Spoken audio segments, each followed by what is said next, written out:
সকলের আগে যাহাকে লোকে রাজা বলিয়াছিল তাহার নাম ছিল পৃথু। তিনি সূর্য বংশের লোক ছিলেন। তাহার পিতার নাম ছিল বেনু। রাজা যে কিনা রঞ্জন করে অর্থাৎ খুশি রাখে। পৃথু নানা রকমে প্রজাদিগকে খুশি করিয়াছিলেন, তাই সকলে মিলিয়া তাহাকে রাজা নাম দিয়াছিল। পৃথুর পূর্বে লোকের দিন বড় কষ্টে যাইত।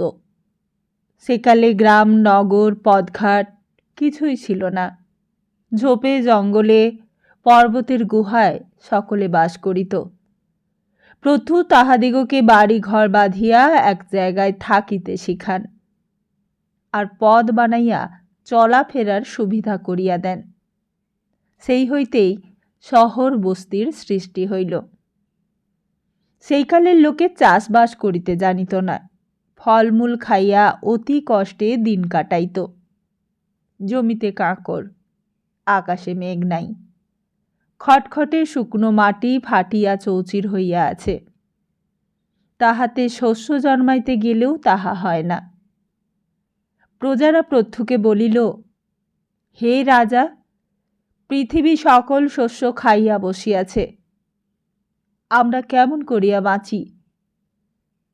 বড়ই কষ্ট পাইতেছি এই ধরায়, আমাদিগকে শস্য আনিয়া দাও।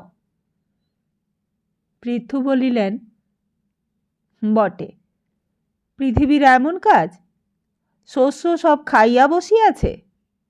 আচ্ছা, ইহার সাজা দিতেছি। আন্তরে ধনুক, নিয়ে আয় তো তীর। পৃথিবী ভাবিল, মাগো, মরিয়াই ফেলে বুঝি। সে প্রাণের ভয়ে গায়ে সাজিয়া লেজ উঁচু করিয়া ছুটিয়া পলাইতে লাগিল। কিন্তু পৃথুর বড়ই রাগ হইয়াছিল। তিনি তাহাকে কিছুতেই ছাড়িলেন না। আকাশ পাতাল ঘুরিয়া বেড়াইতে লাগিল। ব্রহ্মলোক অবধি ছুটিয়া গেল, কিছুতেই সে তাহাকে এড়াইতে পারিল না। তখন পৃথিবী কাঁপিতে কাঁপিতে বলিল, দোহাই মহারাজ, আমি স্ত্রীলোক, আমাকে মারিলে আপনার পাপ হইবে। পৃথু বলিলেন, তুমি ভারী দুষ্টু, তোমাকে মারিলে অনেক উপকার হইবে, কাজেই ইহাতে কোনো পাপ নাই, বরং পুণ্য আছে। পৃথিবী বলিল, প্রজাদের যে উপকার হইবে বলিতেছেন, আমি মরিলে তাহারা থাকিবে কোথায়? পৃথু বলিলেন, কেন? আমি তপস্যা করিয়া তাহাদের থাকিবার জায়গা করিব। পৃথিবী বলিল, আমাকে মারিলে শস্য পাওয়া যাইবে না, শস্য পাইবার উপায় আমি বলিতেছি।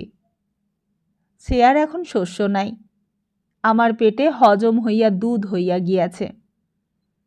আমাকে দোহাইলে সেই দুধ পাইতে পারেন, কিন্তু একটা বাছুর চাই, নহিলে দুধ বাহির হইবে না।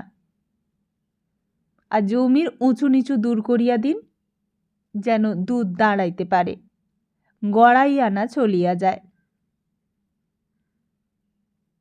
রাজা তখনই ধনুকের আগা দিয়া জমির উপরকার ঢিবি সরাইয়া দিলেন।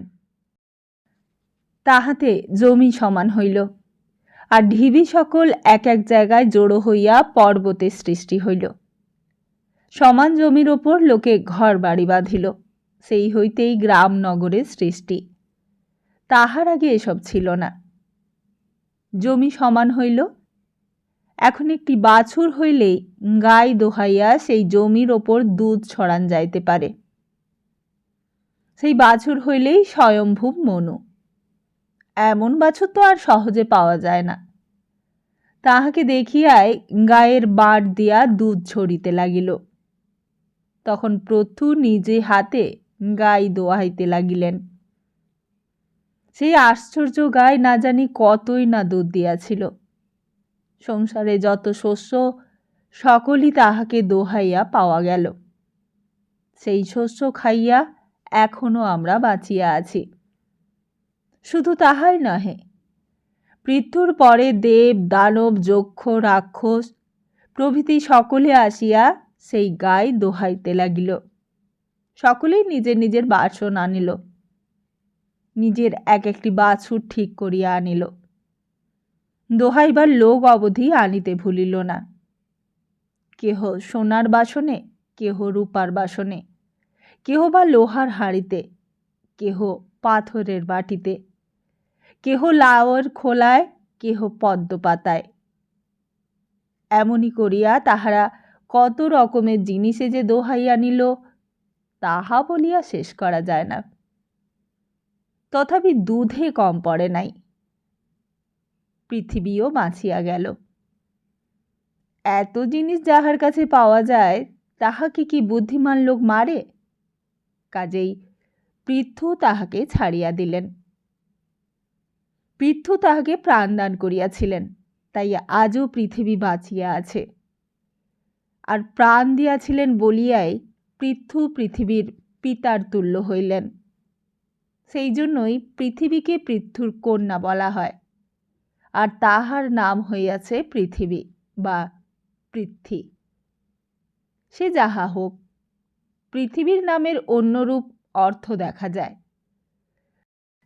পৃথ্বী বলিতে খুব বড় বোঝায়, আর পৃথিবী যে খুবই বড় তাহা তো আমরা দেখিতেই পাইতেছি।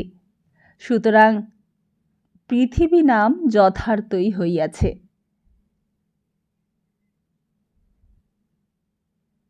তাহলে কেমন লাগলো এই গল্পখানি? আগে কি জানতেন এই পৃথিবীর রহস্যটা? না, আমার জানা ছিল না।